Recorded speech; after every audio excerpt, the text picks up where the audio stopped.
Hello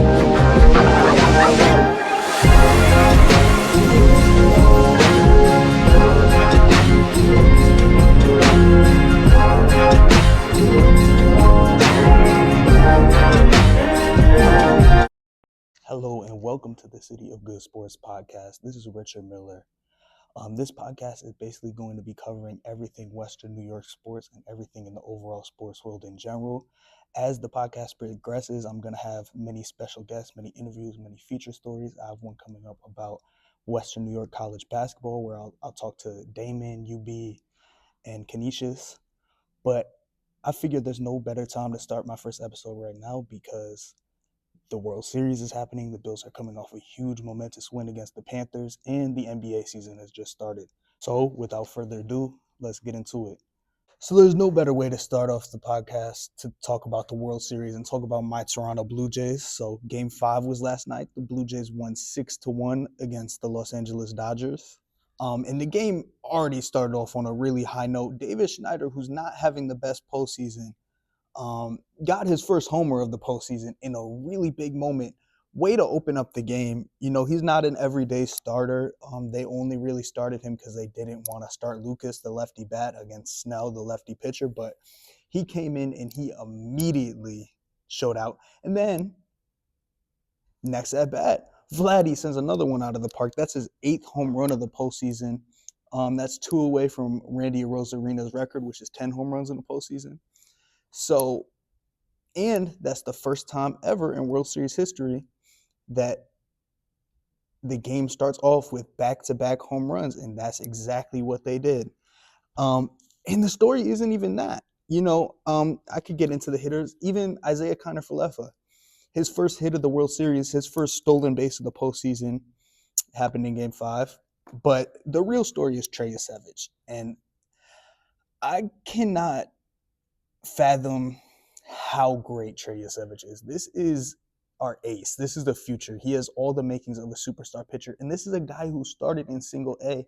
And yes, people talk about it a lot because it's incredible. He started in single A in Florida, moved up to single A plus in Vancouver, moved up to double A in New Hampshire, triple A in Buffalo. And all of a sudden, by the end of the year, he's in the majors.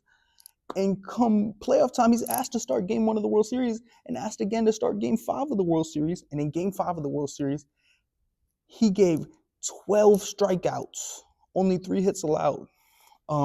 This kid is incredible. And there's been so many players on the Blue Jays that have been wowing me. I mean, Addison Barger, can't speak highly enough of him. Ernie Clement, can't speak highly enough of him. I mean, Vladdy, we all know he's a superstar, but even he is performing at an exceptional level, but there's no Blue Jay who's been more impressive this postseason than Trey Yesavage.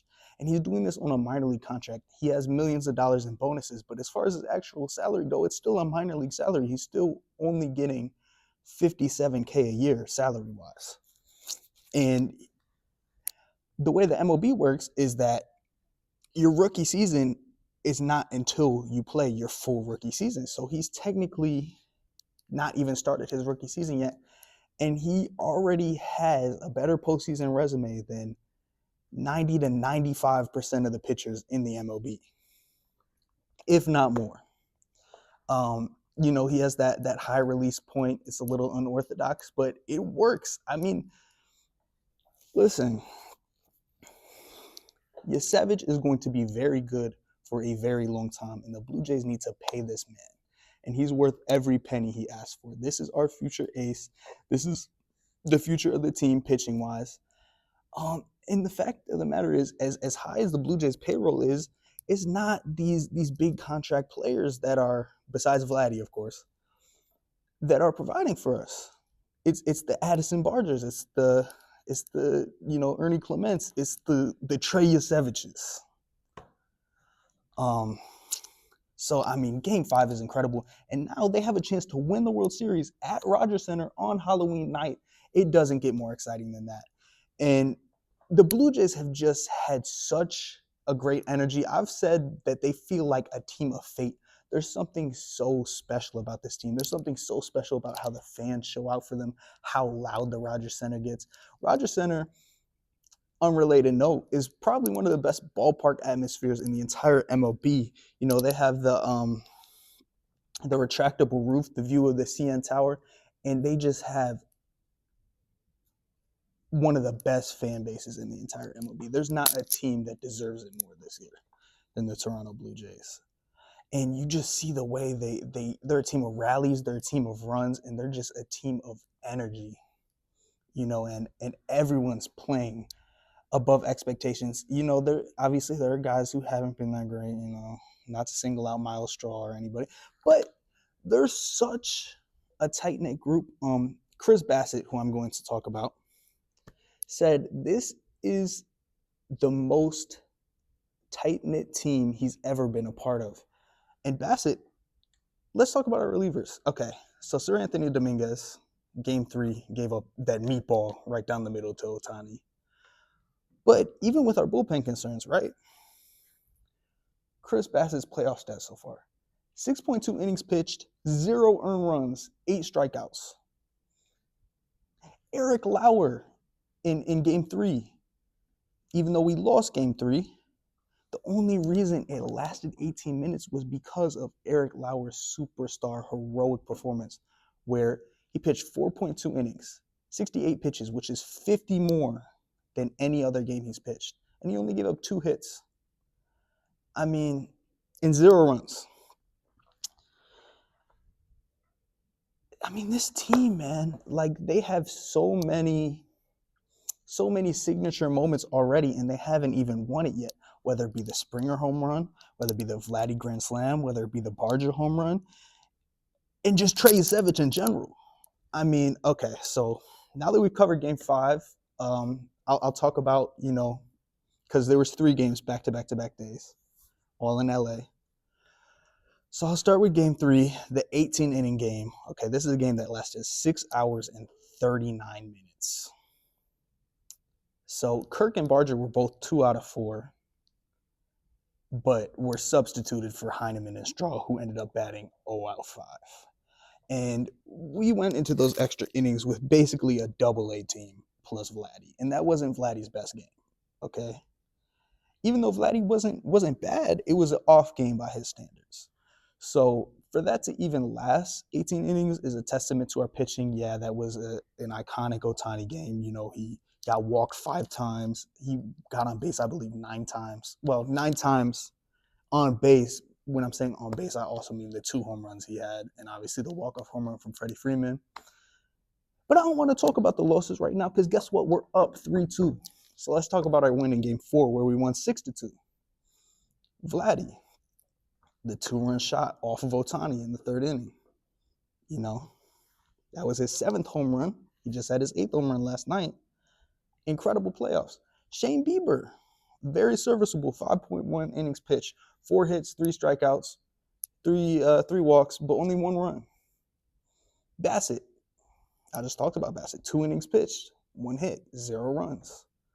And the overall pitching has been good to great, despite some of the bullpen errors from guys like Seranthony Dominguez, from guys like Brendan Little.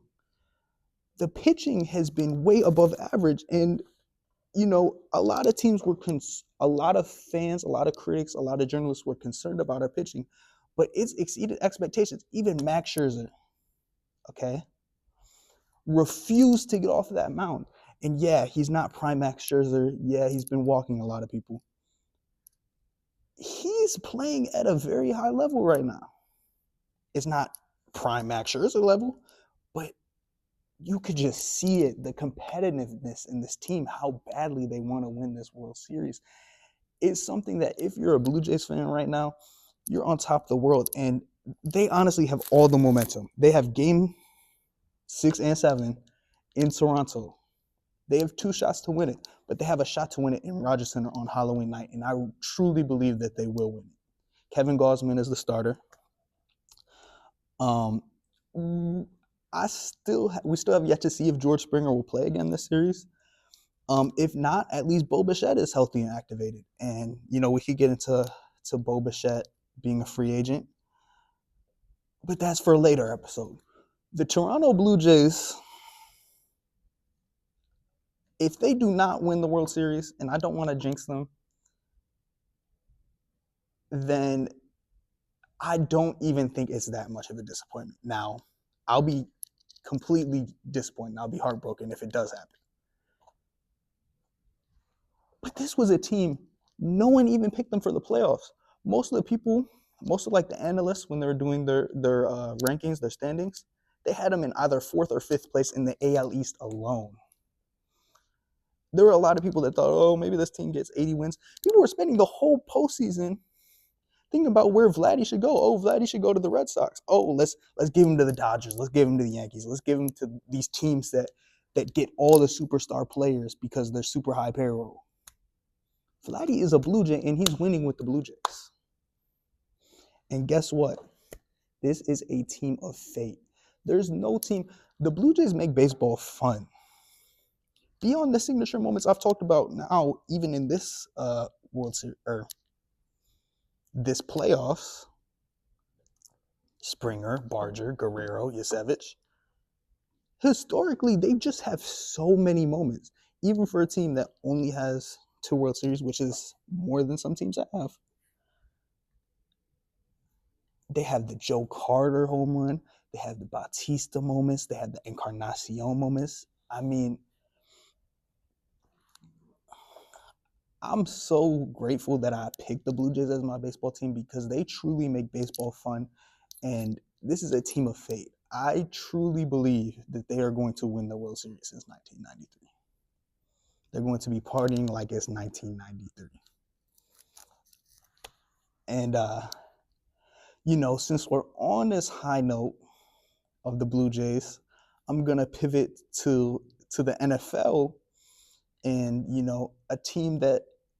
a Buffalo Bills team that is also coming off a very high note. The Buffalo Bills are coming off a much-needed 40-9 blowout win against the Carolina Panthers. And you can say, hey, it's just the Panthers. It's just Andy Dalton. It's a win. That's what it is, okay? We lost back-to-back weeks to the Patriots and the Falcons. We had a bye week to get our act together, and we needed to get our act together. And guess what? We got it together.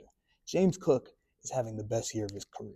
After spending the whole offseason wondering, oh, is he asking for too much? Oh, he's acting like a quote-unquote diva. Oh, listen, he got paid, and he's proving why he deserved to get paid. 216 yards, 2 TDs, including a 64-yard house call. James Cook is a blessing, and it's easy in the NFL to undermine the run game. That's how, Saquon didn't get paid. That's how Derrick Henry didn't get paid, even though, Saquon is having kind of an off year. You got to pay your running backs. When you have a star running back, when you have a game changer like James Cook, you have to pay them, and I'm glad they did. Khalil Shakir, 88 yards, including a 54-yard house call. Again, Khalil Shakir, one of the best yards after contact receivers in the entire league. This guy does not go down, and he's a little guy. He's only like 6 feet tall. He does not go down. And as simple as it sounds, when you get the ball in the hands of your best running back, when you get the ball in the hands of your best receiver, good things happen, And this is not a shot to Joe Brady because I love the everybody eats offense, but there are certain players who might have to eat a little bit more. And that's fine. Keon Coleman, he still has to get going a little bit more. Even if you have to force feed him, throw a couple jump balls his way. I would love to see Keon Coleman involved more. But the fact of the matter is, we have a top 5 running back in the league, and we have a generational talent at quarterback that we cannot take for granted, okay? Josh Allen is the MVP. He's someone that pretty much any one team in the NFL would give up their entire future just to have a shot at Josh Allen. So, I don't like all the people that are like, oh, maybe we should need to trade for another receiver at the deadline. Oh, I wonder if Brian Thomas is available. And listen, I would love Brian Thomas. But this offense is good enough to win a Super Bowl. The only thing that could hold them back is themselves. It's entirely mental. Now, the defense, that's a whole other conversation. So obviously the main story of the Bills defense is Ed Oliver. Ed Oliver, the MRI came back that he has a left torn bicep. He's likely out for the rest of the season. He posted on his Instagram story, I'll be back in time to play for it all. But the question is, do they have time to play for it all? Because, we have the Chiefs coming up next week. And then 2 weeks after that, we have the Buccaneers with the MVP frontrunner, Baker Mayfield. Even the week in between, the Dolphins, Mike McDaniel is vying to keep his job here. I keep saying, I have to stop with the filler words. That's unrelated. Every week is a must-win game. You can't get lost looking at the bigger picture. We can win it all. There's nothing stopping us from winning it all, but we have to play our hearts out week in and week out. And that especially pertains to the defense, because this defense is already questionable, and they're adding a potential season-long Ed Oliver injury to a huge list of injuries in an already shaky defense. So let's just look here on our defensive line, right? Dwayne Carter, Achilles injury, out for the year. TJ Sanders, out with a knee injury. Daquan Jones didn't play. He's questionable with a calf injury. That's 4 guys from our defensive line right there. And lucky for us, we just got 2 guys back from a 6-game PED suspension in Hoyt and Ogunjobi, and Hoyt looked good. Okay, Hoyt got 1.5 sacks and 1 tackle for loss. He's someone that could be great in the pass rush, but it's not even the pass rush that's the problem. It's the fact that we're allowing 150.3 opponent rushing yards per game. That's second last. That's 31st out of 32 teams. That's not something you want to see about a team that's trying to win the Super Bowl. Okay? And beyond the defensive line, safety, probably our weakest position. Taylor Rapp, he's out with a knee injury. DeMar Hamlin, out with a pectoral injury. Matt Milano, questionable with a pectoral injury. And you're left to wonder, is this defense enough? They had a great showing. Giving up only 9 points, even if you're like, oh, it's the Panthers, it's Andy Dalton. It's a win. Like I said, a win is a win. Anytime our defense could keep an opponent's offense in check, hold them to under 14 points, that's a win in my book, okay? Because the fact of the matter is our offense could win us any game at any given point as long as they don't mentally defeat themselves. Our defense has obvious limitations, but they have to play their hearts out week in and week out, okay? It's a every game battle.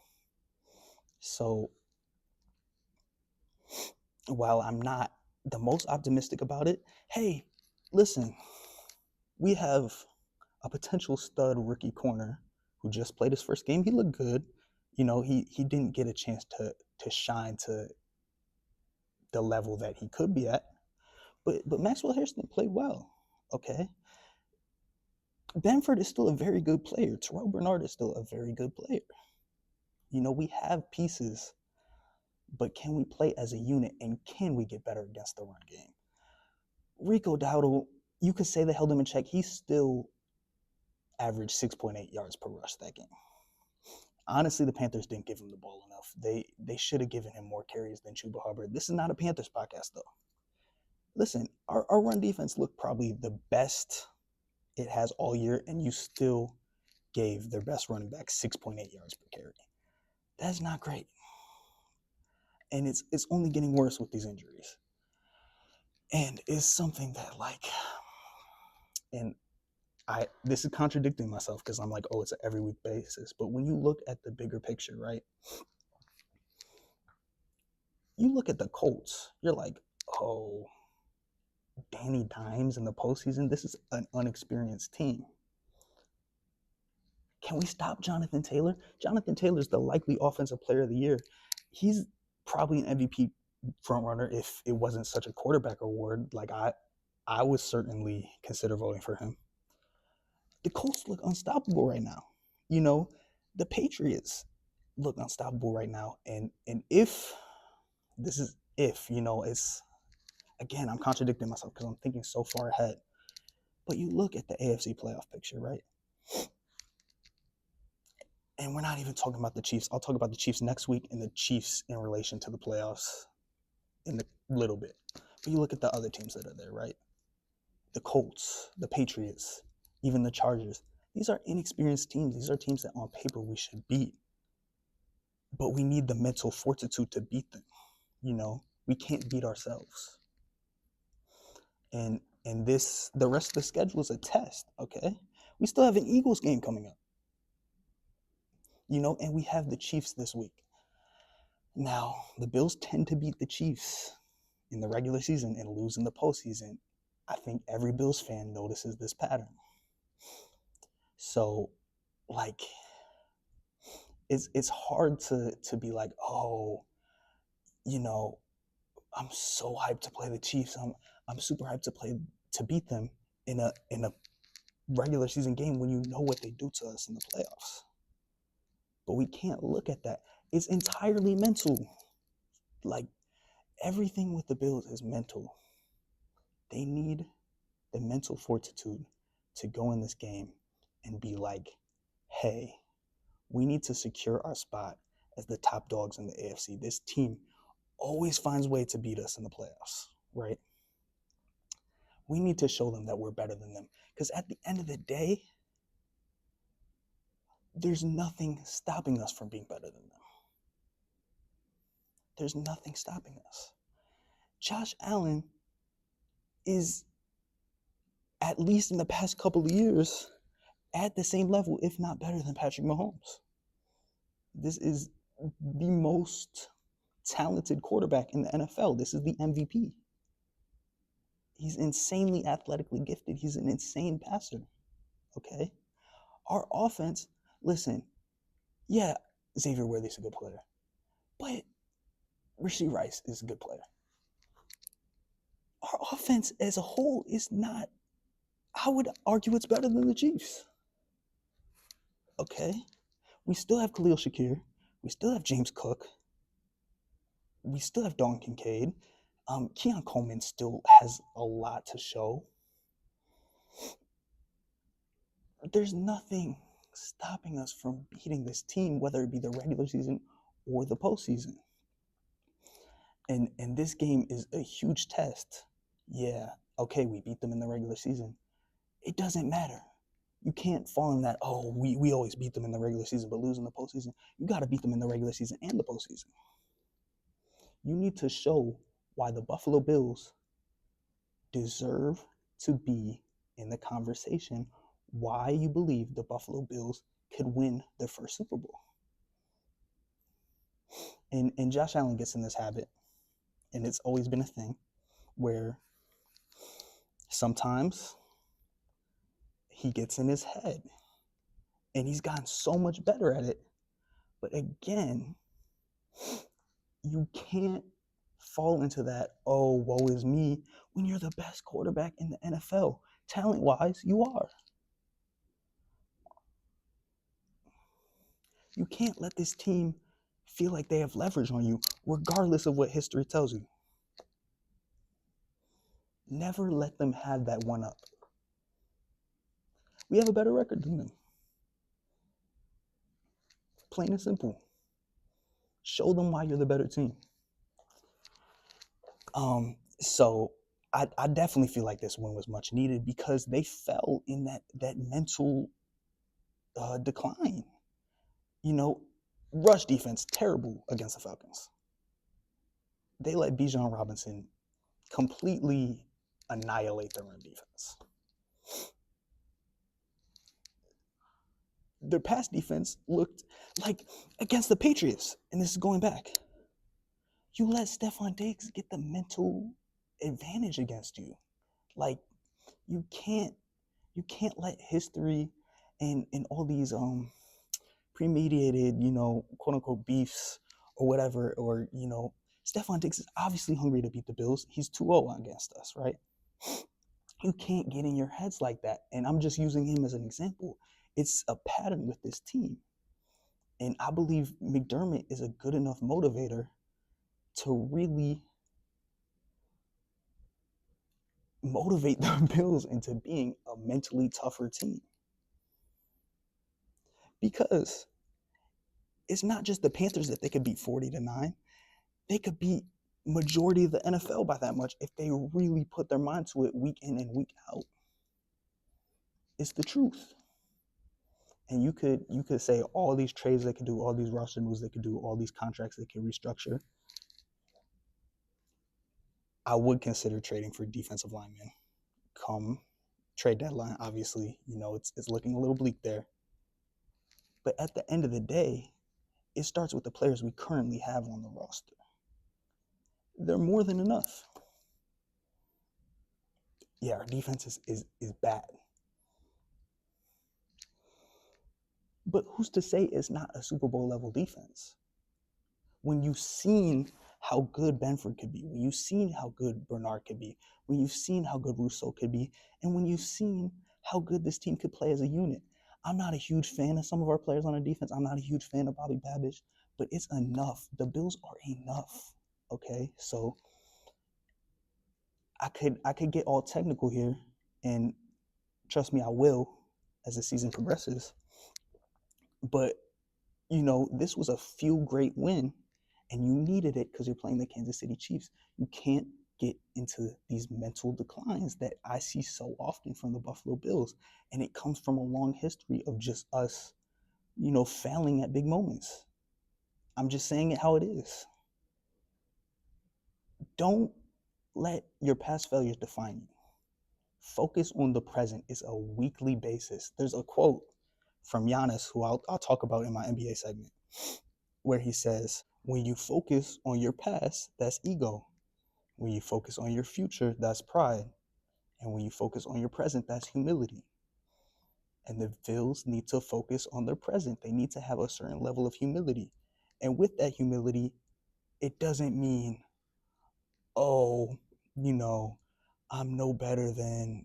No, you need to have a certain mixture of humility and confidence to where you're like, I could beat this team. I could beat every team, but I have to work hard for it. And it's something I have to do every game. And all 53 players on the roster, as well as everyone on the practice squad, needs to have that level of humility and confidence, that perfect mixture. It's what separates the good players from the great players. Now that I mentioned Giannis, that provides the perfect segue to my NBA segment of the podcast. And the elephant in the room, the overarching most popular story in the NBA does not involve Giannis, does not involve the Luka or the Ant injuries. It doesn't even involve the 7-3 demigod that's taking over. It doesn't even involve the fake tree planting company with the LA Clippers and Kawhi Leonard in that story. No, there is a federal gambling probe that was launched by FBI Director Kash Patel, in which current Heat point guard, I guess I should say former Heat point guard, Terry Rozier, Blazers coach Chauncey Billups, and former Cavs player and assistant coach Damon Jones were all listed in. And in recent years, there's been this uptake of gambling stories and scandals revolving around the NBA. We've seen the Jonte Porter story, we've seen the Malik Beasley story, we've seen the Gilbert Arenas story, but this is a bombshell. The news that was just released is honestly insane. It's one of the craziest stories I've heard. Let's start with Chauncey Billups. So, Chauncey Billups, according to USA Today, this story dates back to April 2019 with allegations of high stakes, rigged, allegedly, everything is alleged, so don't take my words as serious. But there was alleged poker games backed by the Gambino family, the Genovese family, and the Bonanno family. This is La Casa Nostra. This is the Italian mafia we're talking about. And at these games, among the participants was Chauncey Billups. Yeah, the 2004 Finals MVP, the coach of the Portland Trailblazers. Allegedly, defrauded victims out of over $50K. What do you do if that's your coach? Like, what the hell do you genuinely do if that's your coach and you're the Portland Trailblazers and you're trying to make the playoffs? Now, where Terry Rozier and Damon Jones factor into this story, because obviously it was a widespread federal gambling probe. Gilbert Arenas is obviously the poker games with the mafia. But additionally, there was a federal indictment from the U.S. District Court, the Eastern District of New York, which listed 6 defendants, 2 of which are Terry Rozier, the current former, I don't know, he was a point guard for the Heat and the Hornets before that. And his gambling allegations have been around for years now. But they got him. And another player among those 6 defendants, well, hasn't been a player in a while actually, a former Cavs player and assistant coach, Damon Jones. Now with Damon Jones, in this indictment, this is a legal document from the United States District Court, Eastern District of New York State. In this indictment, Rozier and Jones, along with all the other defendants, participated in a scheme to defraud the betting companies by providing, obtaining, and using private information related to NBA games to place and cause others to place fraudulent wagers so they could profit and launder the money. Now, Damon Jones, as you know, was both a teammate and assistant coach of LeBron James, both on the Cavs. And some of this private information that was relayed to the conspirators was injury information. And here's a court document which outlined a text message from Damon Jones to one of the co-conspirators. And this reads, and I quote, this was prior to a game on February 9th, 2023, the Lakers versus the Bucks.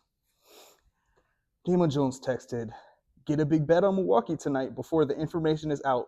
Redacted in this case is LeBron, but his name is redacted, is out tonight. Bet enough so D Jones can eat too. You're cooked. Like if they pull that out in a court document and they know that you're allegedly giving private information about a player's injury to co-conspirators to help take advantage as like a loophole into making money off of these betting companies, that's bad. And there is textual evidence of you doing it. Now, for Billups and Rozier, the other 2 big names in this indictment, per Shams Charania, the NBA has pulled the salaries of both Rozier and Billups. So this is a combined $33 million, $26.6 million for Terry Rozier, and $7 million for Chauncey Billups. So this is essentially an unpaid administrative leave, right? And with Chauncey Billups, they're not even giving him any sort of leeway. With Terry Rozier, his paycheck was withheld and placed in escrow pending the outcome of the indictment. So this whole process, as you know, in legal processes, it isn't an overnight thing. They said this could take a minimum of 6 to 12 months. And I'm sure these aren't the only names that are in it. As I mentioned before, Jontay Porter was another name that was cited in this indictment, this legal document, in the Eastern District of New York. He was not one of the main 6 defendants, but he was listed under notable names, right? Jontay Porter, as you know, is no longer able to play in the NBA due to his gambling scandal in the prop bets that he was placing. And I would not be surprised if the same thing were to happen to Terry Rozier.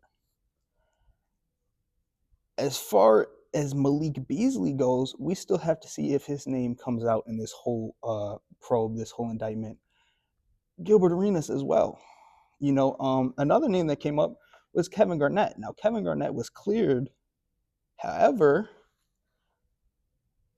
they said that he was a participant in some of these poker games. So there are a lot of people that could end up being named in these next 6 to 12 months as this investigation furthers. And it is just a complete bombshell of a story. Um, and I frankly would be surprised if Chauncey Billups were to get another job around in the NBA. Maybe he could be an analyst. Maybe he could work for one of the sports betting firms, which is ironic. He might be in trouble with the mafia. I don't know. Terry Rozier, I think his days in the NBA are numbered. I don't even think he's that great of a player to the point where teams are willing to overlook this. And I think the way Adam Silver kind of rules the NBA with the iron fist, maybe if it was David Stern's NBA, he would have more leverage. But I think there's a good chance Terry Rozier might be completely suspended from the NBA. So as you could tell, we had to change the scenery, which also provides for a good change of topic. Um, in the court of law, nothing is absolute. It's innocent till proven guilty. So I kind of gave the baseline of the gambling story, but I'm not going to make too many claims on it because as of right now, it's still allegations. They're allegations with a lot of merit. They're allegations as a part of a federal investigation. They're allegations with textual evidence, but they're still allegations. Which brings us to another investigation. And Steve Ballmer, you're not off the hook. So this Kawhi story, in media, in journalism, specifically sports journalism, the news cycle moves fast. Okay. And with this gambling bombshell, a lot of people forget about this ridiculous story revolving around Steve Ballmer, the LA Clippers, and Kawhi Leonard. So, the LA Clippers were alleged to have set up a no-show job to convince Kawhi Leonard to re-sign with them. And as a part of this no-show job, he was given $28 million over 4 years to endorse Aspiration Inc., which was a tree planting company. Now, as more information has come out, a lot of the details revolving around this tree planting company are very vague, and it is most likely a fictional company. So this was a loophole that Steve Ballmer, again, allegedly used to re-sign Kawhi Leonard. Steve Ballmer claims ignorance and that this third-party company conned him. And I call BS on that. Again, allegations, nothing is, don't take my word as serious. But this is even more fishy. It's innocent till guilty, but that doesn't mean things aren't a little fishy. I refuse to believe that Steve Ballmer, the billionaire owner of the Clippers, the guy that just invested all this money in his new stadium, that sent this contract to Kawhi with this $28 million $4 deal with this fictional tree company called Aspiration Inc. I refuse to believe that this third-party company is just a third-party company that cons Steve Ballmer. And it's even more fishy when you realize that Ballmer himself invested $50 million into this fictional company. So say what you want, but this story isn't over. And again, as the season progresses, law is it's a process that takes a lot of time. So this will probably be around 6 to 12 months as well. And as more information starts revealing itself with both the gambling story and the Steve Ballmer story, I'll make sure to keep you guys updated on the City of Good Sports podcast. But as of right now, what we know is Steve Ballmer is claiming ignorance and that this company conned him. But he did invest $28 million into endorsement deals between Kawhi Leonard and this fictional company. and he invested $50 million into this fictional company himself. Um, like, you really want me to believe he doesn't know that it's a fictional company? I don't know. It's a ridiculous story. It might not be as ridiculous as the poker games with the Italian mafia, but there is a lot of dirty money going around in the NBA. But the NBA isn't just dirty money. I just spent a whole segment talking about the MLB. Hey, there's a gambling scandal with the star player on the Dodgers too. So I do want to devote a lot of my NBA segment to actually talking about basketball, which I'm going to do. So this NBA season, most teams have played 4 or less games, and it's been marked with a lot of injuries. Coming into the year, obviously, Jason Tatum out with the Achilles, Halliburton out with the Achilles, Damian Lillard out with the Achilles. And in this season, we've already had injuries to Luka Doncic and Anthony Edwards. Thankfully, theirs aren't long-term injuries, but they're still pretty notable, especially when Luka's coming off a monster first 2 games and LeBron was already injured, right? In his first 2 games, Luka is averaging 46 a game. Since that injury, though, Austin Reeves, 51 points, 11 rebounds, and 9 assists. Game after, 41 points, 4 rebounds, 5 assists. The game against the Timberwolves, 28 points and 16 assists. He's averaging 34 and 10 on the year. I obviously knew Austin Reeves is a great player, and really with LeBron and Luka out, they really don't have another offensive guy to rely on besides Austin Reeves. But the level he's playing at right now is something that he's surprising me. And I know Austin Reeves is a baller. I know Austin Reeves is a great player. I know Austin Reeves is a great offensive player. I didn't think he could put up these type of numbers. And we'll see how it plays out. Obviously, a lot of Austin Reeves' statistical fluctuation is based off of the Luka and LeBron injuries. Do I think he's going to average 34 and 10 for the year? No. But do I think he can get 25? I think it's definitely feasible. And I think Austin Reeves is definitely a front runner for most improved player. And now let's talk about some of the other statistical performances. Again, there's only been like 4 games in the season, so you kind of have to take everything with a grain of salt. But Giannis's numbers are legit. Giannis is averaging 36, 14, and 7, and I think Giannis most likely will be the scoring leader. If it's not Giannis, it's probably Luka. But with Dame leaving and with the roster he has around him, there's no reason as to why Giannis cannot average well over 30 a game. Like 35 a game is reasonable for Giannis. And that's crazy to say, but that's how good he is. I think he'll certainly be in the MVP picture, and I think Wemby will be in the MVP picture. Wemby on the year is averaging 31, 14, and 5 blocks. And the Spurs are undefeated. The Spurs are 4-0. Jokic, and even in, an off year, they're saying this is an off year for Jokic. He's still averaging a triple-double, 20, 14, and 11. So I think the future is definitely international. And the MVP race, if I had to guess, is going to come down to these 3 guys. And maybe Luka if he can make the 65-game benchmark. So as far as the best players in the league is kind of who you expected. Wemby's making a jump, but even that is expected. Like, I think to say Wemby's a top 5 player in the NBA right now is true.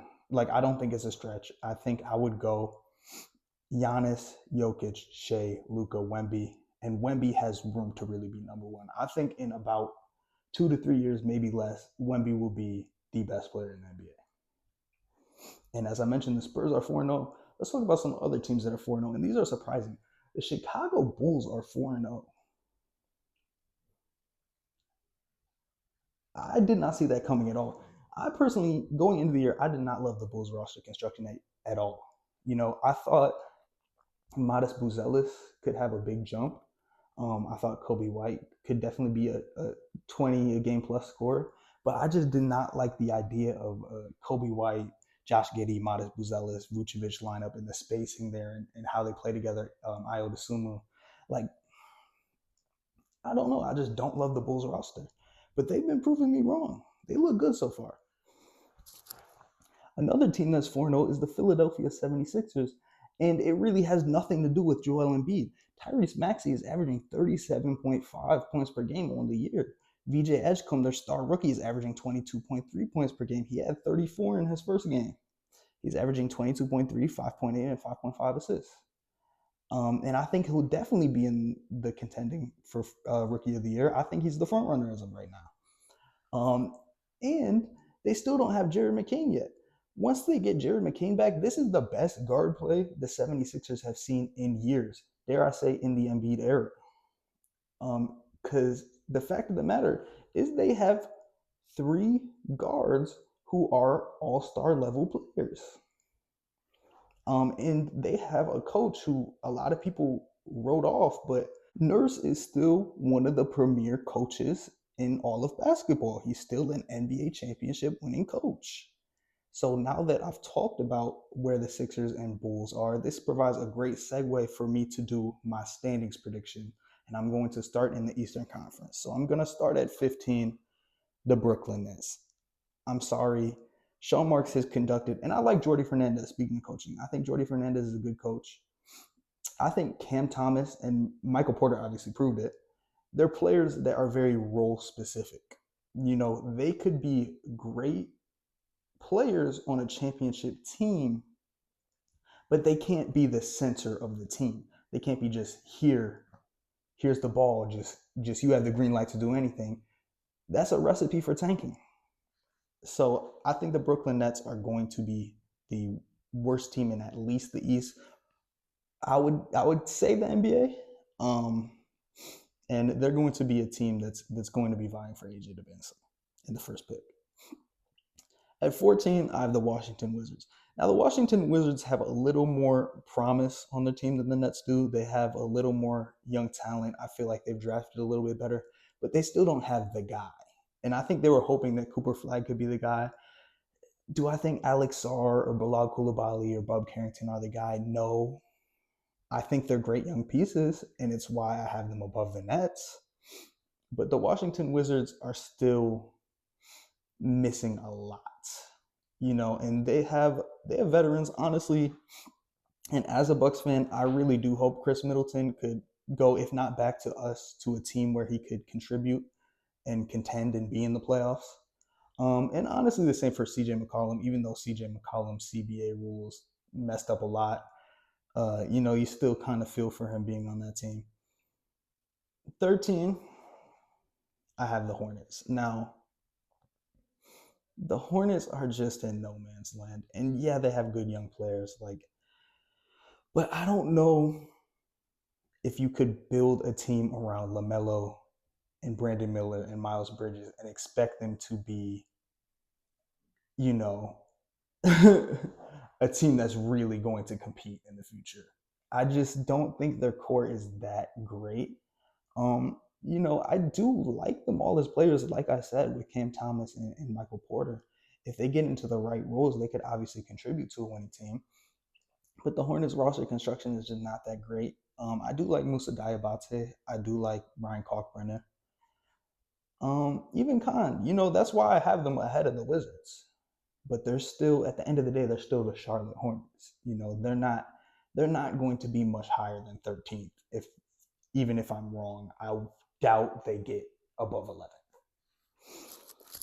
Number 12, and this is a team that my friend was really high on after the first game. He was like, oh, they could be 50 wins. They could be Eastern Conference Finals. No, they're not. And it's the Toronto Raptors. Listen, they just don't have enough. I think Scotty Barnes is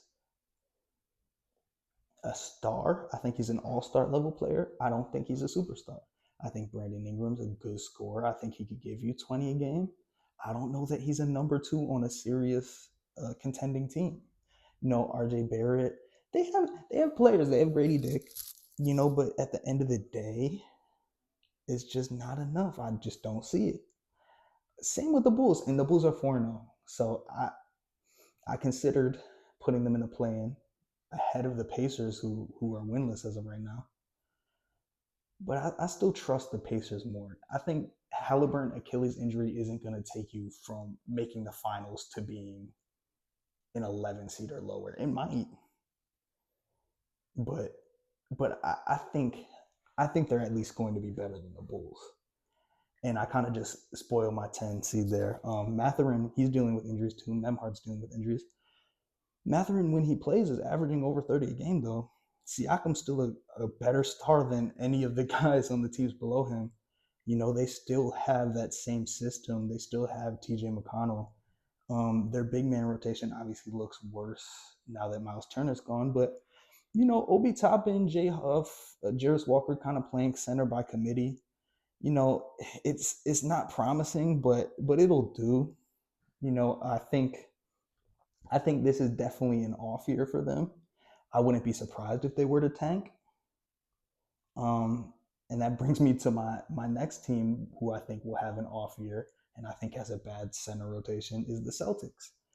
But the Celtics are doing better than the Pacers so far, and I honestly thought the Pacers would be better than the Celtics. I think it's kind of a coin flip, and that's why I have them in kind of this 9-10, you know, playing matchup. But this is not the same team that won the finals, even with Jason Tatum on it. So Jason Tatum's out for the year with the Achilles. You're expecting a lot out of Jaylen Brown. You still have Derek White. You don't have Jrue Holiday. You don't have Kristaps Porzingis. You know, Peyton Pritchard can make that jump, but he's not. You know, you don't think Peyton Pritchard is like a superstar. I don't think he'll ever be a superstar level player. Maybe all-star, but at the end of the day, and the fact that their big man rotation is I don't even know how to pronounce his name, Neemias Queta and Sam Hauser, I think they cap off at maybe 8 seed. And at the 8 seed, I have the Miami Heat. Obviously, losing Jimmy is huge, but they still have Spoelstra. They'll figure it out. The Heat always figure it out. Norman Powell, I think, was actually a great addition for them. But it's just, you know, it's a hard-playing team that's mediocre at the end of the day. Bam and Hero as your big two. They're great as your 2 and 3, but as your big two, it's, you know, it's all right. I don't know. I think Miami Heat. I don't think they had that Spoelstra Heat magic because I think a lot of that relied on Jimmy Butler. But I do still think they're the 8 seed because I like them more than all the teams that are below them. And at the 7 seed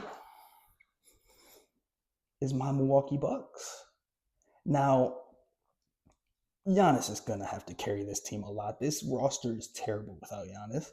However, they have certain lineups that play well together. I do like the Miles Turner edition. I am liking it so far.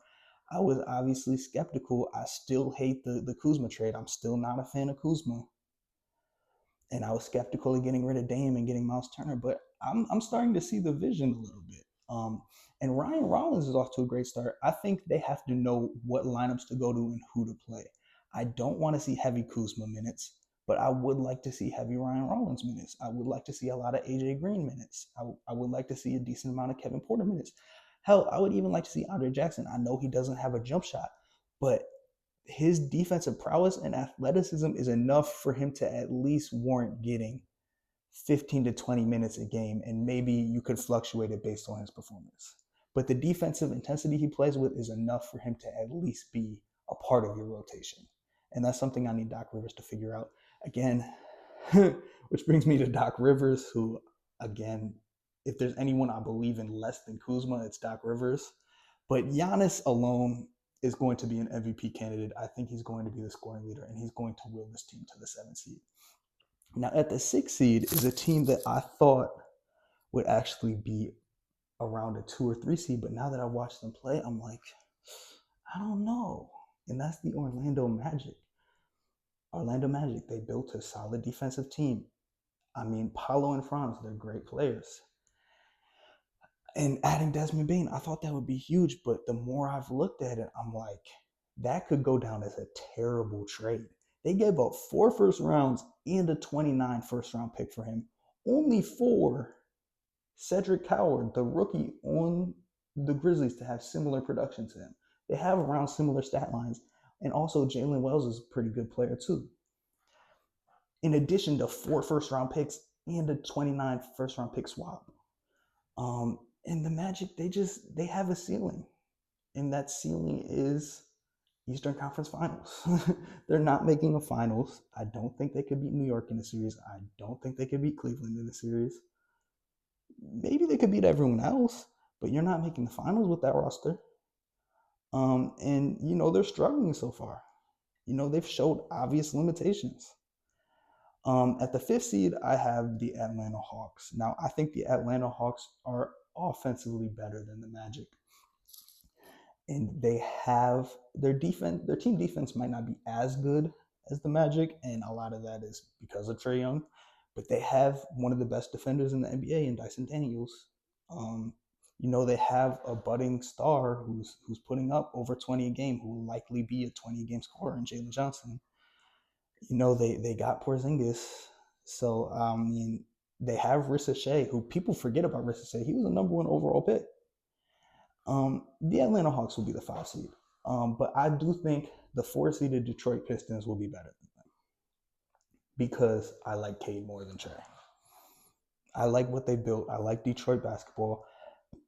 I think Asar Thompson is a great piece. I'm a heavy believer in both of the Thompson twins. They lost some of their vets, their shooting from last year, but they've been able to regroup, and they'll still be around. They'll still be in the picture. Okay.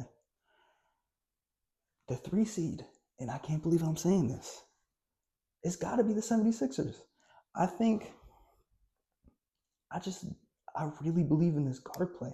And if they could get, the fact is they're 4-0 without Embiid having to do much. Like, Embiid kind of looks like a shell of himself. The injuries have rattled him so much. I don't know how many games he's going to play this year. A lot of people say availability is the best ability. And, you're kind of like, is he going to play 60 games? Is he even going to play 50 games? Is he even going to play 40 games? But even when he's healthy so far, you could tell that this is not the same Embiid that won the MVP. It's just not. However, he will have his moments. He will have his big games.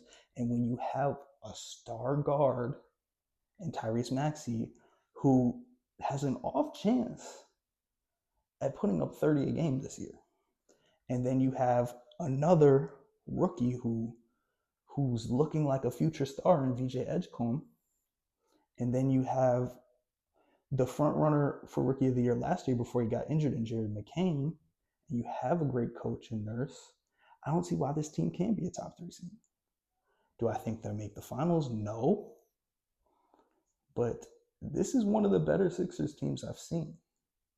And they've surprised me, but I'm starting to buy into them a little bit. Now, the top 2 seeds are obvious. And it's really a coin flip for who's 1 and 2. I do have the Cleveland Cavaliers at the 1st seed and the New York Knicks as the 2nd seed. And I don't even know the reason behind it. I just thought the Cavs had the better record last year. They're off to a little bit better of a start. New York just lost to Milwaukee the other day. And I do think they're going to be a healthier team. I think Mitch Robinson is just a guy who can't really stay healthy like that. I don't think Mike Brown is going to wear out his players the same way that Thibodeau does. And when I've seen New York's rotations this year, they're playing players that Thibodeau wouldn't even dare to play, like Ariel Hawk-Porty. And I'm like, wow, these guys are touching the floor. It's kind of a change of pace for them. I think once they get into that groove, I think they're certainly a contender. I think they're going to struggle if they were to play a team like the Thunder in the finals. I still think the Thunder are the overarching favorite. But there is an energy in New York, and I think, New York hasn't been this excited about their basketball team in a very long time. Now, for the Cavs, who I have as the 1 seed, the Cavs are coming off one of the best regular seasons ever last year and a dramatic collapse in the playoffs. But they still have Donovan Mitchell. Do I think Donovan Mitchell is an MVP candidate? No, because I don't think he'll have the stats to do it. But he is a great leading scorer for this team. They still have Evan Mobley. They still have Jared Allen. They will still be in the picture, and they will be the 1 or 2 seed, and they have a good shot at making the finals. So that's the East. So now let's get to the West. So rounding out the pack, this should come as no surprise, but I have the Utah Jazz at 15th. I think Lauri Markkanen is likely going to be traded by the deadline. I do believe in Walter Clayton. Like I said, I honestly think they have a better young core than teams like the Wizards and the Nets, but it's still not great. But they have pieces, but they really wanted Cooper Flag. They really wanted that superstar, and Markkanen is likely out of the door. That being said, they will show flashes. Walker Kessler is going to be a very good defensive center. I don't know if they keep him. I think they should keep him. I think Walter Clayton is going to be a good player. I think Keontae George is going to be a good player. I honestly believe in Ace Bailey as well. But they're 15th. I think everyone kind of knows that they're the worst team in the West. At 14th, and this is a team that used to be so good. And I kind of feel bad, even though I'm not the hugest Devin Booker fan, for him to go all those years playing on trash Suns teams to making the finals to just go right back to being on a trash team. This Suns team is bad. This I've they're they don't even have to tank because their roster is not good enough to win games. It's that simple. I feel bad for Devin Booker. I really do. I think I wouldn't be surprised if he asked for a trade. I think he's a loyal guy, but I think he looks around and how they kind of gutted the team and what it looks like now, and he's like, "What the hell? I don't want to be here." So I think if Devin Booker gets traded, I think they could be last. I think they could be 15th. If Devin Booker stays, I think they're 14th. I think their ceiling is like 13th or 12th. They're a bad team. It's plain and simple. The Phoenix Suns are not good. The 13th seed, and this is a team who I just hate their roster construction. This is one of the worst roster constructions I've ever seen. I saw yesterday that they started Westbrook at power forward. That's the Sacramento Kings. If you saw, okay, and I've talked about the Bulls roster construction, but the Bulls roster construction right now is honestly better than what it used to be. Why do you look at a team that's centered around LaVine, DeRozan, and Vooch and didn't do much, and you think all of a sudden swapping Vooch with Sabonis and adding Westbrook is all of a sudden going to change results when they're all a couple years older? Like the Kings had such a good thing going for them. The space and the pace that they played with when they were the 6 seed, or no, were they the 3 seed? I forgot. They were in the 3-6 matchup with the Warriors, and they had Fox, Huerter, Barnes, Murray, Sabonis. That was their peak. The Light the Beam era, that was their peak. And I really thought, oh, this could be a good, fun team for the future. They messed it all up. They messed it entirely up. This is a terrible roster construction. Yeah, they're talented basketball players. There's no chemistry there whatsoever. There's no thought into developing that team. You're just looking at guys that, oh yeah, they're good basketball players.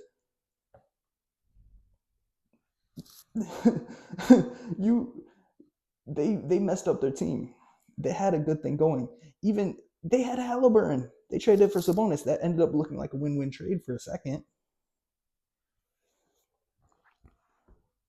I don't know. The Sacramento Kings, I would hate being a Sacramento Kings fan. There's nothing to look forward to there. There's nothing. At the 12th seed is a team that I thought could be better. But they're winless as of right now, and they had a bad last year. But they were injured all of last year. And I thought this year, I was like, oh, I like Derek Queen and Jeremiah Fears. I mean, healthy Zion Williamson's a still pretty good player. They're healthy for the most part this year. They added Jordan Poole. They're still trash. I thought Trey Murphy could butt in. Herb Jones, Jose Alvarado. They have a lot of players that I like, but I just don't believe in the Pelicans at all. And that's why I have them at the 12th seed. I wouldn't be surprised if they're lower. I wouldn't be surprised if they're the 13th or 14th seed. And this is with a healthy Zion Williamson. Zion Williamson likely is going to give you at max 55 to 60 games. That's just the player he is. He can't stay healthy. I said it with Mitch Robinson. I'll say it with him. And I don't feel bad saying that until he proves it. Until Zion Williamson could prove that he could play a season mostly healthy, then I just am not buying into it. Same with Embiid. It's the same with all these players that get consistently injured. At 11, we have the Dallas Mavericks. I think a lot of people were very high on the Mavs, and I never bought into it too much. I really, there's a part of me that hate watches them just because I was such a fan of Luka Doncic and what they had in that finals team that they had. They finally built a perfect team for Luka Doncic, only for them to make that trade. You know, even though he got the number one pick, which that's fishy too. If there's a news story, an allegation, an investigation into that, I would be all for it. And Cooper Flag, I think, is going to be a great player. I think he's had his struggles early,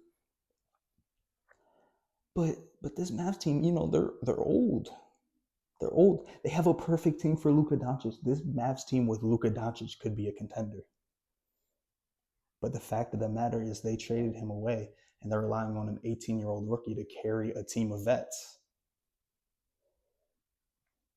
And I think when that's your recipe, you kind of fall into that 10 to 11 range. You have vets that are Hall of Famers. Kyrie Irving, obviously a Hall of Famer. Anthony Davis, Hall of Famer. Klay Thompson, Hall of Famer. This is not the prime versions of them. PJ Washington and Derek Lively were the perfect players for Luka Doncic. So as much as you want to say you turned a new leaf, you have this new superstar, and I think Cooper Flag is going to be a very great player. There's still that stench left behind from that Luka Doncic Anthony Davis trade. It's not going away just because you have Cooper Flag. I'm sorry. And if you thought you could contend right away, you're wrong. Even if you make the playoffs, you're not going to contend. So I think they're the 11th seed. I think there's a good shot they do make the play-in. They're struggling this year, but they're in a weird timeline where the guy that they're expecting to be the star is 18 years old, and all their best players are like 35. They're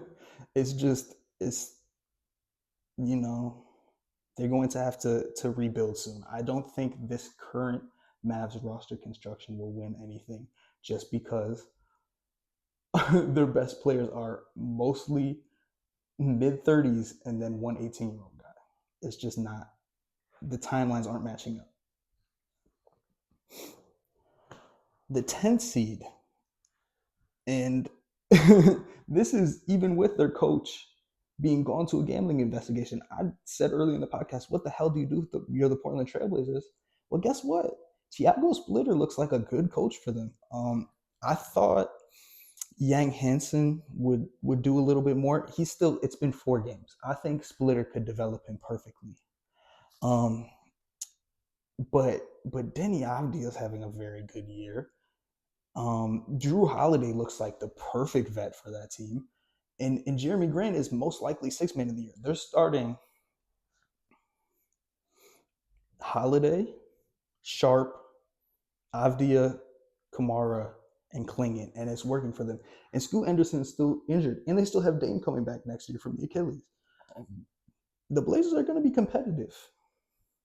Even with the scandal with their coach, even with the Dame Achilles injury, there's something about this Blazers team that is just, it's kind of like they're kind of like the Heat. I can't say the Heat because the Heat have more history, but it's a hard-playing, competitive team that at the end of the day is mediocre. That's how I feel about the Blazers. But they have one of the best defenders in the league. Best kept secret, Toumani Camara is one of the best defenders in the league. All right. Now the 9th seed, I have the Memphis Grizzlies.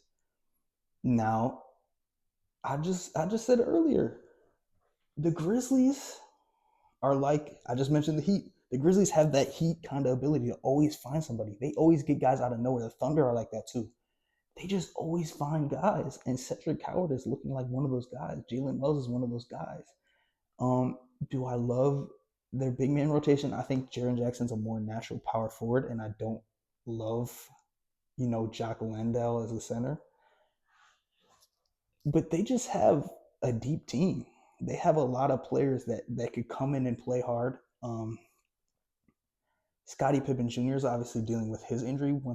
If he's able to come back, he's obviously a very good player that can contribute. John Morant's another guy with that kind of injury bug that we talk about. I hope he could play 60 plus games. If he doesn't, it's very unsurprising. But their range fluctuates, but I think the safest place to put him is right here in this 9 seed. At the 8 seed, I have the other scandalous team besides the Blazers, LA Clippers. They're just old. They're too old. They're too old to be anything above an 8 seed. They have a lot of good players. They're a deep team. I don't hate the roster construction if they were a little bit younger, but they're not young. They're old. It's that simple, and they're not going to be competing for an NBA title, and I just don't see them being much higher than an 8 seed. They could. I mean, Tyronn Lue's a good coach. They could be like a 4 seed. I mean, they're always kind of around that range. So, but as far as playoff success, no, I don't see it. The 7 seed, and if this team goes above a 7 seed, I think I know who the MVP is. But the 7 seed is the currently 4-0 San Antonio Spurs. And that is because they have the future of the NBA on their team. They have a 7'3" guy who could block it on one end, come back, and hit a three from like 30 feet deep. He's a cheat code. And Dylan Harper the Spurs have a ton of crafty guards, even without De'Aaron Fox. They have Dylan Harper. They have Stephon Castle. They have decent wins. I don't love their wing rotation, but Harrison Barnes, that's a good vet to add to that team. Keldon Johnson is a guy who could get you buckets. Jeremy Sohan's a guy that could set the tone defensively. And don't let the NBA not the NBA, because if they do well in the lottery, then it's really looking bleak. Don't let the San Antonio Spurs build a team around Wemby. The team they have right now is enough to where it's not terrifying. That brings me to number 6, which is the LA Lakers. As I mentioned before, Austin Reeves is on a tear. Luka Doncic is probably the best offensive player in the league. And they still have the greatest player of all time coming back from injury. But beyond those three, this roster, it stinks. It stinks. Rui Hachimura, he has his moments. He's not the best player to pair around Luka and LeBron and Reeves. If you're going to prioritize your big three as just being offensive players like that, you can't go with DeAndre Ayton as your center, because DeAndre Ayton, simply put, does not have the defensive resume and the effort to really be the big man on a Luka, LeBron, Reeves team. You really don't believe in him. And if he proves me wrong, then I'll be happy to be proved wrong by him. But I just don't buy into it. Marcus Smart, that's a guy that is going to give you a ton of effort. He is going to give you a lot on defense. But Marcus Smart has that gene where he tends to think he could take the shots in big moments, and a lot of times he'll brick them. That's just me saying it how it is. There are a lot of things that hold Marcus Smart back from being an elite role player. He is a defensive player of the year, which is rare to give to a guard. I still think it's controversial because I think Jrue Holiday was a better defensive player than him that year. But he's years removed from that. He's aging. The thing I do like about the Marcus Smart edition, and he honestly might be my 4th favorite player on the Lakers, he's going to give them an enforcer. He's going to give them that player that could really hype them up on the defensive end, really start clapping in opponents' faces.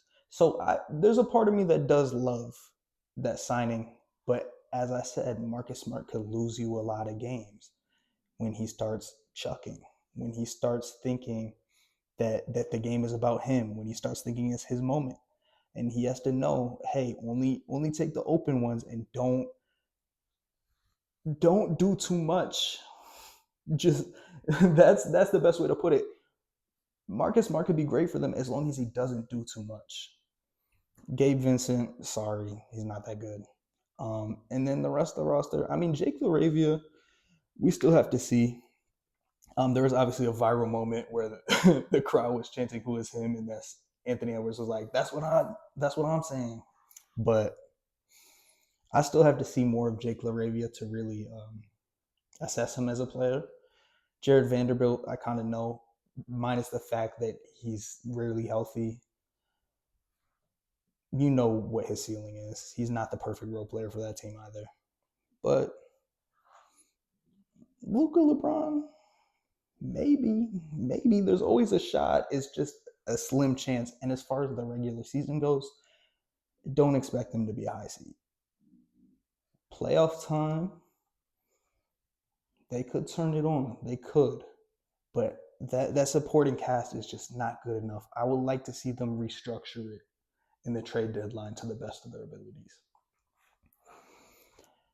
Number 5, the Warriors. Now the Warriors have the other aging superstar, and honestly, we've reached a point for the first time ever where I'm starting to think Curry might be better than LeBron in 2025. I'll say that. In 2025, Curry is still Curry. Like, he just is such an offensively generational talent. He's the best shooter we've ever seen. Look at Curry, man. And Jimmy Butler's a good 2 to go along with it. But that's an aging big 2.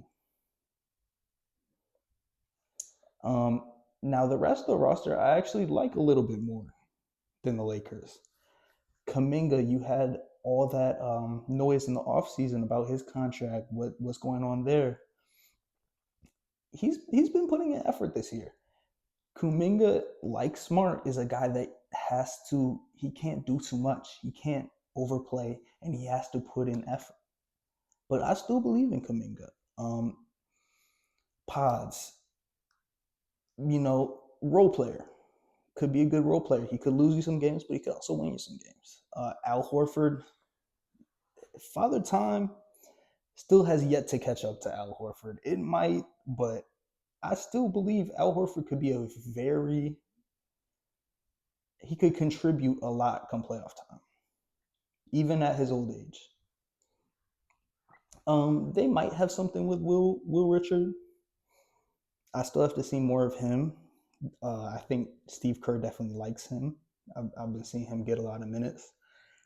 Gary Payton, was a big factor in that championship team. You know what he kind of gives you. So I do like the roster more than the Lakers. I think the Lakers kind of have a big third. Oh, and Buddy Hield, obviously. I can't believe I forgot about Buddy Hield. Buddy Hield's having a great year. He's a great shooter. I do think the Lakers have a big 3 as opposed to the Warriors, which is more of a big 2. But as far as overall roster construction, I have to give it to Golden State. I think anyone who's a fan of the NBA knows that Golden State has a better roster construction than the Lakers as of right now. That's just how it is. But Bron and Luka have willed some bad rosters to some very high points. So that should be interesting. I think those are definitely the 2 most popular teams in the NBA. I think it's been that way for a while. So, and especially since the Lakers got Bron.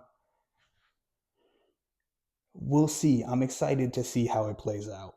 I think they both have off shots at making the finals and off shots at winning it all.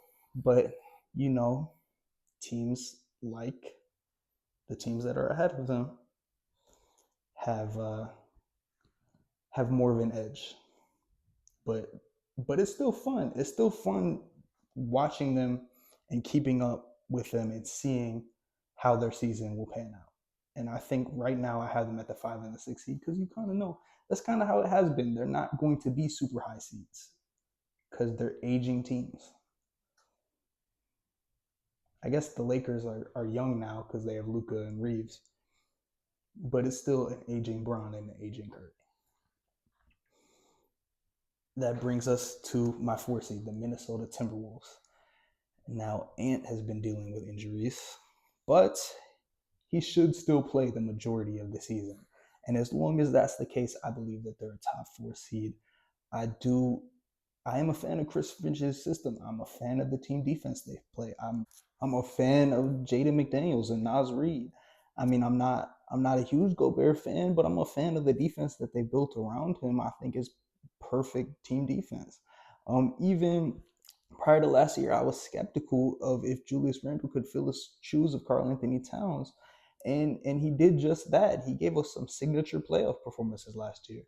I still think this was a team that probably peaked with their series against Denver, but they're going to be around for a long time, and they're going to be a very competitive team for a long time.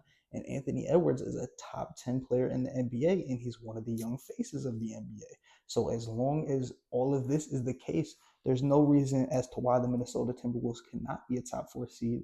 And hey, one of these years, they might get there. They were just in the conference finals last year. They made the conference finals twice so far. Which brings us to our number 3 seed, the Houston Rockets. And the Houston Rockets were the 2 seed last year, and then they went and added Kevin Durant.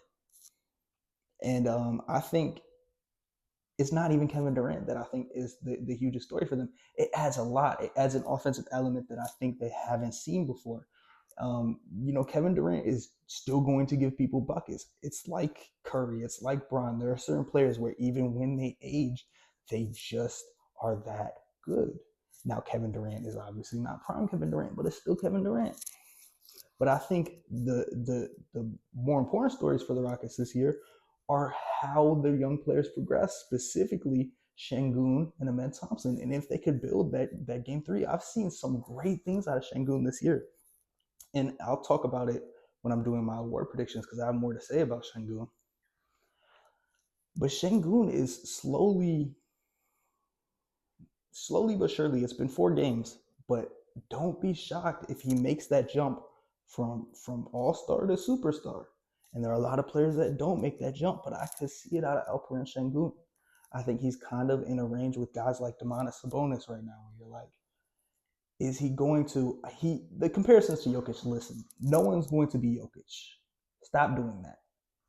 However, Sengun kind of has that same fundamental European great passing ability style of basketball. I think Sengun is I don't think his touch is up there with Jokic. I don't think a lot of things are up there with Jokic, but he plays the game in a very fun, very kind of fundamental way, and he takes advantage of mismatches. You saw in the first game against the Thunder once Caruso was on him, which, Caruso gets in the heads of a lot of big men. He didn't get in Sengun's head. Sengun saw food whenever he saw Caruso. And, he's a very back to the basket player. He'll use that bank shot. He has a good mid-range game. His 3-point game needs a little bit of work, but he's just great at finding open guys. And with Amen Thompson is one of Thompson twins in general, but especially Amen, is one of the most athletically gifted. Like he is like 6'8", right? And he has the speed of a 6'1" player. Like he has like De'Aaron Fox level speed. He has unheard of athleticism again. Really shaky jump shot, way shakier than Sengun's. But the pure athleticism, the defensive motor, the speed, the way this guy plays, it's like the Flash. I mean, Amen Thompson is going to be a very good player for a very long time. What will his ceiling be offensively? We have yet to see. Will he ever be like a 20 a game scorer? Will he ever be like get 10 rebounds a game? Could he ever get, 7, 8 assists a game? We have yet to see. But at the very least, Amen Thompson's athletic ability could win you a lot of basketball games. He's something that the league, the Thompson twins in general, are something that the league has rarely seen, if ever seen. And then the other guys too, like the Fred VanVleet injury is holding them back a lot. And what I've seen of Reed Sheppard this year is that he's not ready. So one thing I think the Rockets could do to better their odds is trade for a veteran guard. I don't think the Kings are going to be that good. And this is a guy that's moved around a lot. I think Schroeder on the Rockets could be a perfect piece for them. I think Dennis Schroeder on that Rockets team could be very good. Another guy that I could see like that, even CJ McCollum. So I think that's something I would like to see the Rockets do is shop for a veteran guard to kind of kickstart their offense, play that VanVleet role. I don't think he has to be necessarily as good as VanVleet, but there are guys that they could go ahead and trade for. But I still think they're the 3 seed just because they have so much young talent and they added Kevin Durant to that mix. I don't see why they're not. If they were the 2 seed last year, they're going to be a top 3 seed again. However, I don't think they're the 2 seed because I think that Denver is the 2 seed. People are saying Jokic is having an off year. He's still averaging a triple-double. Aaron Gordon gave you 50 points in the first game. And Denver still hasn't kicked it into gear. I think they had one of the best off seasons with their team defense. Them being able to flip Michael Porter to Cam Johnson is a win to me. I think Tim Hardaway, great addition. I think getting Bruce Brown back was huge. Bruce Brown was a huge part of that championship team. People don't really remember, but Bruce Brown contributed a lot and he's not a lot to the reason because obviously Jokic and Murray are a lot to the reason. But them getting Bruce Brown back is huge. Valanciunas, a guy that could play, 10 to 15 minutes so Jokic doesn't have to play 40 plus minutes every game. That's huge too because Denver hasn't really had that good of a backup big in recent years. So just to take some of the weight off of Jokic's shoulder is huge for them.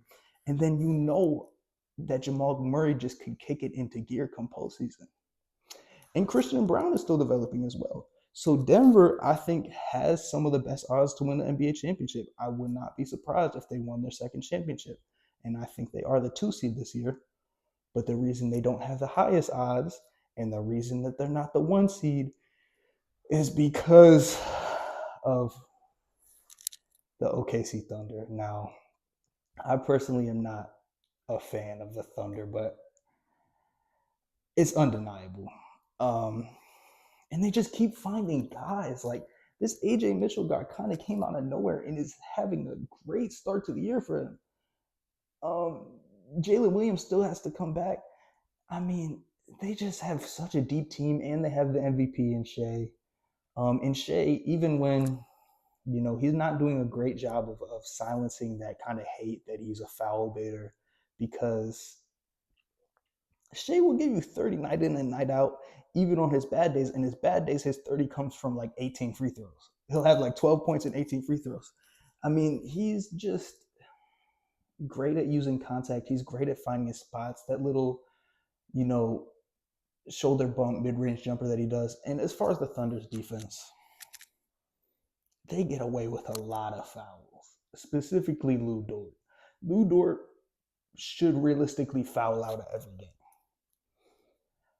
So I think NBA, the refs give them a little leverage there, and you could save the same with Shea, but at the end of the day, it's just being able to use the rules to their advantage. It's just playing hard.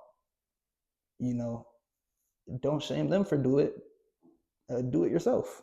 And man, the fact that they just have such a deep team, the fact that they have so many guys, and now they find AJ Mitchell on top of this when they already have Aaron Wiggins and J-Dub and the other Jalen Williams and Chet Holmgren and Isaiah Joe and Alex Caruso. It just seems like overkill.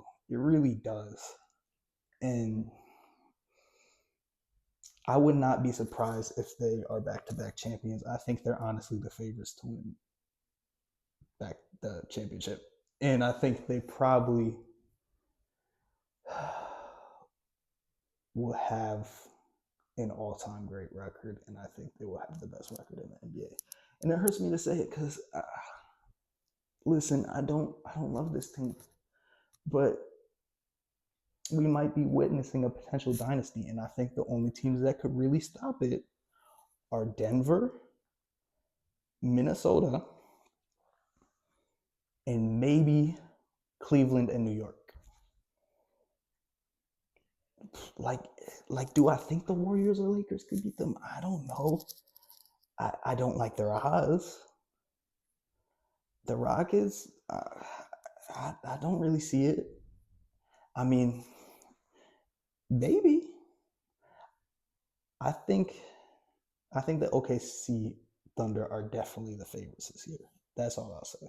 So now that I've covered my standings prediction for the NBA season, I'm going to give you my awards prediction. So I originally was thinking of doing all NBA and all star teams, but I think I want to do that more to when those actually release to see how mine match up against the actual ones.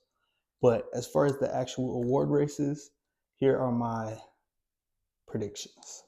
So for MVP, I think there are 4 guys that could get it. Maybe 5. And it's the 5 guys that I said are the best players in the NBA. It's Jokic, Giannis, Wemby, Luka, and Shea. And if I had to choose one, I think I might lean Wemby. And here's why. Voter fatigue is a real thing. Jokic and Giannis and Shea are all guys that have already won MVP. Luka Doncic is on a team with LeBron and Austin Reeves, and you don't know if he'll make that 65-game benchmark. Wemby is taking the league by storm right now. We're starting to realize what he could really become. If the Spurs get to the 7th seed like I predicted, or if they get a higher seed, I mean, they're already 4-0, 4 games. That's an extremely small sample size. I think I like Wemby's odds. I don't know what necessarily the money line is on that and how high he is up the odds list, but I would lean Wemby here. But I think it could be any of those 5 guys. I don't think it's going to be anyone besides one of those 5 guys. I think probably Brunson and Mitchell will be in the next tier. Anthony Edwards, but I think it's one of the international players this year. And if I had to choose one, it's Wemby. Now, Rookie of the Year, I think is going to be a 2-man race, and it's going to be Cooper Flagg. Oh, what? Cooper Flagg isn't. He's not off to a great start. He's 18 years old. It's been 4 games. Cooper Flagg is still going to be a very good player. The reason why I'm low on the Mavs is because I don't think the timelines of the rest of the players and Cooper Flagg line up. I don't think Cooper Flagg will have as good of a rookie year as Wemby did. I don't think he's going to have as good of a rookie year as Luka did. But he's still the number 1 pick. He's still going to be a star in the NBA, and I think he's going to be in the Rookie of the Year picture. And the guy he's going to be, and I believe this is going to be a very tight race, and it's going to be between VJ Edgecombe. I think VJ Edgecombe could easily be a 20-game scorer in his rookie year. I think he's going to have some highlight posters. He's definitely going to have some highlight plays, and he's going to be on a Sixers team, which I have as the 3 seed. I think the Sixers are going to be good this year. They are exceeding expectations, and I think they will continue to do so. And I think VJ Edgecombe is going to be one of those guys that really exceeds expectations. So I think Rookie of the Year is a 2-man race. And you know what? I'm going to give it to Cooper Flagg. I'm sorry. I have to give it to Cooper Flagg. I would love to see VJ Edgecombe win it. But I just think at the end of the day, Cooper Flagg is going to have slightly better statistics, and he'll have more games where he just takes over. He's not going to be consistent though. He's 18, like I said. He's not going to be one of those guys that's just gonna be play at an elite level every week. That's not what he is. He still has room to improve. But from what you've seen with Cooper Flagg's potential, specifically his defensive potential, and the fact that I think he'll be around in 18, I think both of these guys will be around like a little under 20 a game. I could see both of them exceeding 20 a game, but I think they'll both be like in that 17 to 19 range. I think Flagg will have more rebounds. He'll have more blocks. I think VJ might be around like, I think I could see him being around like a 17, 5, and 5. And I think Cooper Flagg is probably going to be around more of like an 18, 8, and 4, and maybe like 1.5 blocks. So for that reason, I think I'll lean Cooper Flagg, but I would not be surprised if it's VJ Edgecombe. I think Dylan Harper might get in the picture too. But I think it's going to be between those two guys. And I would lean Cooper. DPOY, unanimous, Wemby. I just said he's the MVP. I think that will be definitely a debate. DPOY is not a debate. This guy's averaging. I have to double check. I'm sorry. He's averaging a little under 5 blocks. I was wondering if it was 4 or 5 blocks. No, he's averaging like 4.8, 4.9 blocks a game. And the crazy part is, it's not insane to think that he could average that. He might average 5 blocks a game. He very well could do it. Even last year, when he didn't play half the season, he still led the NBA in blocks by almost 40. He only played like 41 games last year. I think Wemby is the runaway DPOY, unanimous DPOY. The only thing that would be stopping him is the games restriction and health. All right, now let's get into Coach of the Year. I said I like the Sixers this year, and I think the Coach of the Year is Nurse. I think people forgot about Nurse, and this Sixers resurgence is going to make people remember how good of a coach he could be.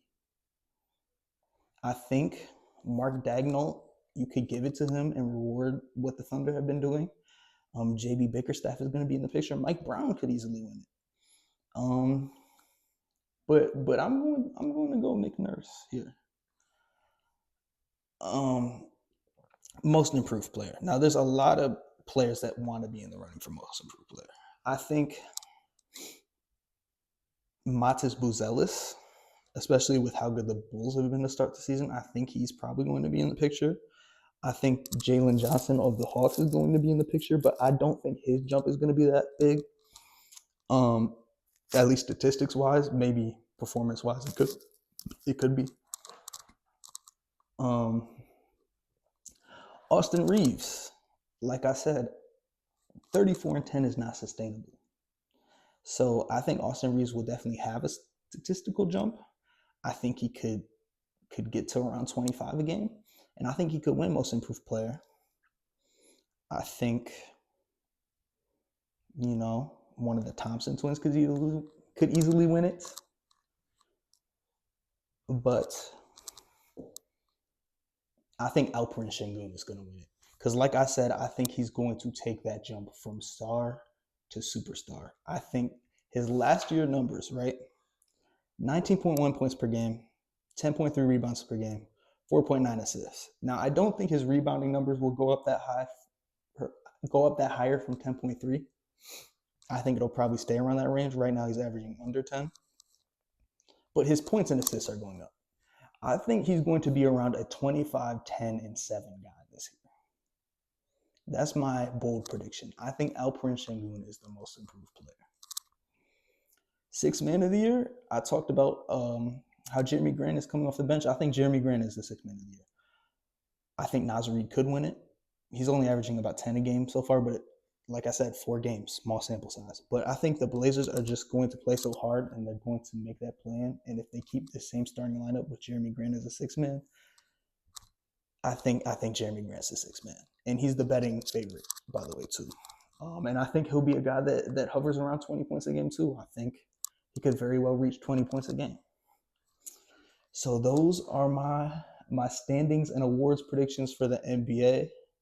So now that I've talked about the World Series and the Bills versus Panthers and the Bills versus Chiefs and the NBA storylines revolving around gambling and the fake tree planting company, as well as my take on the NBA season, there's one last kind of mini story, not even a story really, that I want to cover that's kind of been circulating around the Buffalo Bills and Buffalo Bills media, which was a quote from Steve Smith, which was subliminal at Keon Coleman, where he said, "You can't teach a dog how to bark. You either got it or you don't." And I think Keon Coleman did the right thing there, where he just kind of ignored it and brushed it off. That's what you have to do when things like that arise. It's the same thing with Draymond Green's quote, where he said he doesn't know if Josh Allen is that guy. That's just the kind of stuff you have to ignore, whether you're the media or especially if you're a player. And that goes into like the mental toughness aspect I talked about. So I truly believe in the Buffalo Bills this year. And I'm excited to watch the Chiefs game. So with that being said, go Bills, go Jays, and have a great day. I'll see you next week on the City of Good Sports. And that concludes the first episode. I've been Richard Miller.